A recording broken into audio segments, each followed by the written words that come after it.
పక్షుల గుంపు ఒక చెట్టు మీద ఉండేవి. ఈ గుంపులో చిన్న చిన్న పక్షుల దగ్గర నుంచి ముసలి పక్షుల వరకు అన్ని వేరు వేరు రకాల పక్షులు కలిసి ఉండేవి. పగటిపూట పక్షులన్నీ చెట్టు నుంచి దూరంగా ఉన్న అడవిలోకి వెళ్లి ఆహారం పోగు చేసుకునేవి. మరోవైపు ముసలి పక్షులు చిన్న పక్షులని దగ్గర ఉండి చూసుకునేవి. ఈ చెట్టుకి కొంచెం దూరంలో ఒక గుహ ఉండేది. ఆ గుహలో ఒక గుడ్లగూబల గుంపు ఉండేది. గుడ్లగూబలు పగటిపూట పడుకునేవి, కానీ రాత్రవగానే అల్లరి చేసేవి. ఒక రోజు రాత్రి కొన్ని గుడ్లగూబలు ఆ చెట్టు దగ్గరికి చేరుకున్నాయి. అలా అవి ఒక గూడుని కింద పడేశాయి. దాంతో 2 చిన్న పక్షులు చచ్చిపోయాయి. అలా ఆ రోజు నుంచి చెట్టు మీద ఉన్న పక్షులకి గుడ్లగూబలకి శత్రుత్వం మొదలైంది. గుడ్లగూబల అల్లరి పెరుగుతూనే పోయింది. అవి రాత్రి చీకట్లో ఉన్న చిన్న పక్షుల ప్రాణాలు తీసేవి. పక్షులు ఒక సమావేశం పెట్టుకున్నాయి. ఈ గుడ్లగూబలు రోజు విధ్వంసం సృష్టిస్తున్నాయి.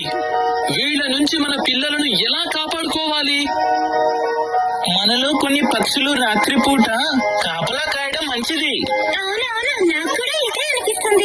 అవునవును, నాకు కూడా ఇదే అనిపిస్తుంది. నాకైతే దీని వలన ఎలాంటి ప్రయోజనం ఉంటుంది అని అనిపించడం లేదు. మనం గుడ్లగూబలని తెలివితో ఓడించాల్సి ఉంటుంది. తెలివితో కాదు, బలంతో.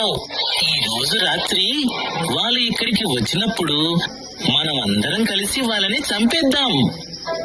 అవునవును, అలాగే చేద్దాం.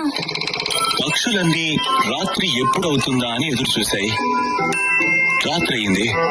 అప్పుడు గుడ్లగూబలు దాడి చేసేశాయి. పక్షులు కూడా వాళ్ళ మీద దాడి చేశాయి. ఈ రోజు మీ అందరికీ చివరి రాత్రి. దాడి చేయండి. పక్షులైతే దాడి చేశాయి, కానీ గుడ్లగూబల గుంపు వాటిని చితకబాదేశాయి. ఎందుకంటే పక్షులకి రాత్రి చీకట్లో గుడ్లగూబలు సరిగ్గా కనిపించలేదు. కానీ గుడ్లగూబలు చీకట్లో చాలా సులువుగా వాటి మీద దాడి చేశాయి. గుడ్లగూబలు తమ గుహలోకి తిరిగి వెళ్లిపోయాయి. ఇక ఇప్పుడు తెల్లవారబోతుంది. పక్షుల పరిస్థితి చాలా దారుణంగా తయారైంది. అప్పుడు అక్కడ ఉన్న ముసలి కాకి ఇలా అంది. నేను ముందే చెప్పాను కదా, గుడ్లగూబలను ఓడించటం అంత సులువేమీ కాదని. ఇది బలంతో జయించే పని కాదు, తెలివితో జయించే పని. అయితే మీరే ఏదో ఒక దారి చూపించండి. ముసలి కాకి ఏదో ఆలోచించింది. అలాగే, ఇప్పుడు నేను ఎలా చేస్తే అదే చెయ్యండి. ముసలి కాకి పక్షులన్నిటికీ ఒక ఉపాయం చెప్పింది. ఆ తర్వాత పక్షులన్నీ అందుకు సమ్మతం తెలిపాయి. మొత్తం పక్షులన్నీ ముసలి కాకిని తమ ముక్కులతో కొట్టడం మొదలుపెట్టాయి. ద్రోహి! పక్షులన్నీ దాడి చేయడంతో ముసలి కాకి చాలా దారుణంగా గాయపడింది. ముసలి కాకి అక్కడి నుంచి ఎగురుకుంటూ గుడ్లగూబల గుహ దగ్గరికి వెళ్ళింది. గుడ్లగూబల రాజా, దయచేసి నాకు ఆశ్రయం ఇవ్వండి. ఎందుకు? మీరు చాలా బలవంతులు. దయ చూపించండి. దయచేసి నాకు మీ